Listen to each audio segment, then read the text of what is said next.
Healthy tasty palak puri.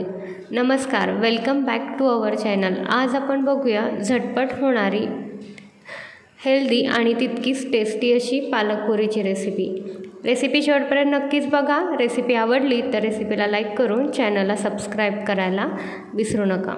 तर चला start करूया रेसिपीला।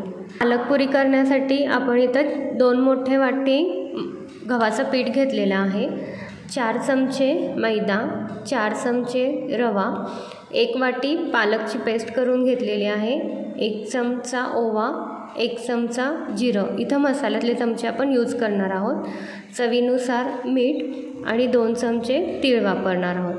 आपण पीठ मळताना मोहनचा वापर करणार आहोत, त्यासाठी 1 पळी तेल आहे ते गरम करून घ्यायचं आहे। पीठ भिजवून घेऊया आता आपण। तर 2 वाटी जे गव्हाचं पीठ घेतलेलं आहे ते घेऊया। त्याच्यामध्ये 4 चमचे मैदा आणि 4 चमचे रवा मिक्स करून घेऊया। चवीनुसार मीठ ॲड करून घेऊया। त्याच्यानंतर 1 चमचा जिरं आणि 1 चमचा ओवा ॲड करायचा आहे। रवा मोठा असला तरी चालतो आणि बारीक असला तरी चालेल। त्याच्यानंतर तीळ आहेत ते 2 चमचे वापरायचे। इथं पोहे खातो ते चमचे वापरलेले आहेत आणि जे आपण तेल गरम करून घेतलेलं आहे ते मिक्स करून घेऊया।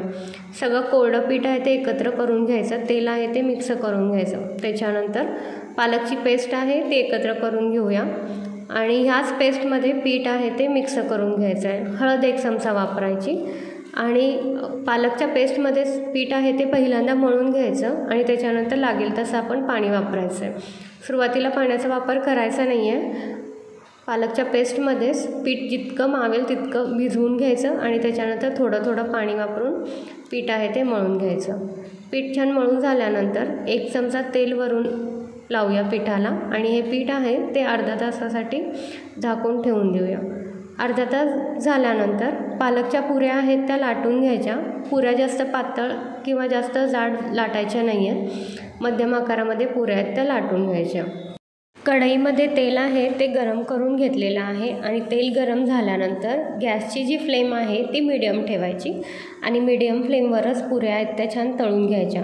तर गॅसची फ्लेम मोठी ठेवली तर पुऱ्या आहेत त्या करपतील आणि कच्च्या राहतील। आता सगळ्या पुऱ्या आहेत त्या लाटून झालेल्या आहेत। आता इथं आपण तळून घेऊया। दोन्ही बाजूनी छान खरपूस कलर येईपर्यंत पुऱ्या आहेत त्या तळून घेऊया। पालकपुरी आहे ती दोन्ही बाजूनी छान तळून तयार झालेली आहे। आता आपण ती काढून घेऊया आणि अशाच पद्धतीनं बाकीच्या पुऱ्या आहेत त्या तळून घेऊया।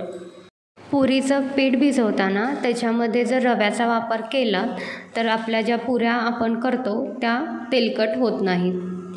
पालकपुरी आहे ती सगळ्या तळून तयार झालेल्या आहेत। रेसिपी कशी वाटली हे कमेंट्स करून नक्कीच सांगा।